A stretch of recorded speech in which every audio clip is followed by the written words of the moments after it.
Kids these days. Am I doing too much? Am I doing enough? All that and questions answered about current parenting issues by those who do it for a living.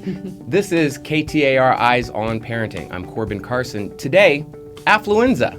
We heard about it a lot with America's most hated spoiled brat, Ethan Couch. He used it as a defense in his intoxicated manslaughter charges.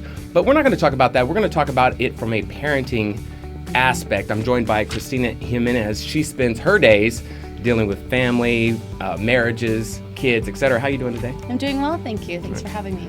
Thanks for joining us. And so the biggest question, let's dig right in. What is Affluenza?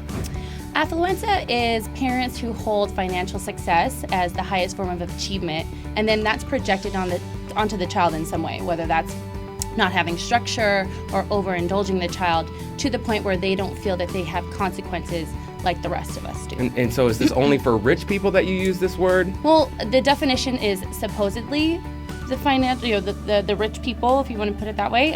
Yes, it's only for rich people. But it sounds sort of like, I guess it could be kind of like helicopter parenting. Tell me about how that's similar. So helicopter parenting would be your everyday parent who's over-involved and overcompensating in their parenting with their child. So that may include, the financial piece of buying things for them, but this person's also concerned with the emotional safety and physical safety of the child, where they're almost hovering to make sure that nothing negative occurs with that child.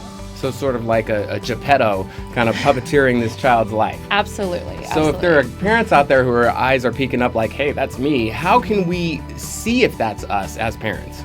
I think first and foremost, you really want to look at your anxiety level around your children. Now, it's obviously normal to have anxiety around their well-being, but this is creating some intense distress in your life. You want to look at how much responsibility are you having over your child's well-being. So is what they're doing and their successes more about you than about the child themselves? And then also look at, am I basing my worth on how my child performs? And if that is true, how am I attempting to control how they perform? So basically, am I more excited when they win, or am I more stressed out about their problems than they are? Yes, exactly. You want to really make sure, where is that boundary between my child and their successes and my own? All right, perfect. So lastly, what can parents do? What can they, just some quick tips maybe that they can do, and they say, all right, maybe I'm managing my kid's life a little bit too much. What are some easy things that parents can apply today to try to get their kids to think for themselves? Thinking about this, I thought that this is probably one of the best ways that parents can really help their children, is really teaching them to ask for help. Letting them know that we're going to give you skills to do things on your own, and then if you can't, I'm going to be there and you can ask me for help.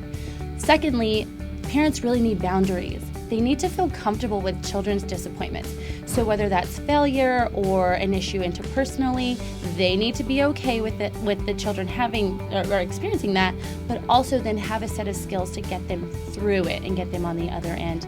And really look at your child, look at their strengths. They are fully capable of doing things on their own, and some things that they're not, that's an opportunity to learn, not to control. So I'm hearing, kick them out of the nest, cut the cord, let them fail or succeed on their own. All right, so you can kind of push them a little bit, be standing and watching. That's probably a little more appropriate. Perfect. So that's going to do it. KTAR Eyes on Parenting. I am a parent of 4, one in college, one in high school, one in kindergarten, and one in diapers. Chances are I'm facing a question you're facing. Hopefully we can answer those here.